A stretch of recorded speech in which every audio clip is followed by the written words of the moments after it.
Walang handa para po sa'yo, Clifford. Inaanak sa'yo ang natanggap ko. Alam mo, sinabayan ko kayo, sunod kayo sa akin. Kasi di ba, nagpapili siya ng libre, kaya wala ba? Mga high school days na ito. Bago ba ito, bati pa, gusto mo.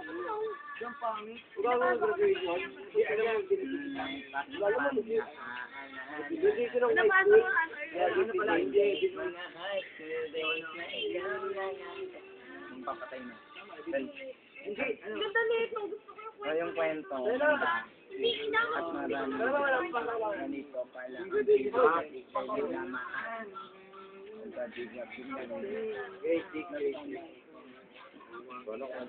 Sabi na niyo, sinaya sa loob. Lagi naiiyak yung mga klase kong babae. Kung dahil ito sila parang naiiyak.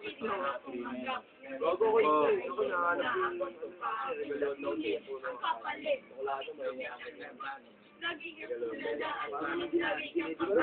Hindi ka pumapasok. Eto na po. Ipapasok ko na po ang aking Facebook. Naku, umaano. Umaano, hindi kayo makalata. Morood na.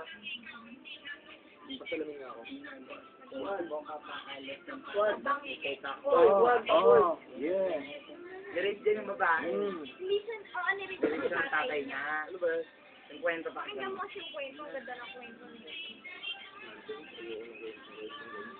Hindi nakagraduate yung babae. Yung Pwede makita si Kuya Archie. kwento na kwento. Nakakayak ang kwento niya. Parang totoong buhay. Oh. Architeria. Architeria. Ayan na yun, di ba? Tanda kong balis ng pagano'n. Bakit ang daming pulis? Ano bang meron ngayon? Narinig ko ang Na meron daw sa EDSA. Muhat-muhat. Ikaw ay nagtapasulat mo sa dingding. Ikaw ay ginagawa ng iyong amain. Oh my God! Hindi, ang pangit siguro talaga yung ano. Iba-iba. Iba-iba yung kumakanta, di ba? Puro nila talaga promise. Ba't ngayon mo lang sinabi? Pero maganda pag ticket naman.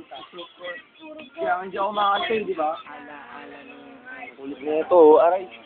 graduation na, graduation na, di ba? Akin pa. Pelikula pa yun, ano? Ala. Yun yung pelikula niya. Yung days na high school days na ikaw lang ang Masakit talaga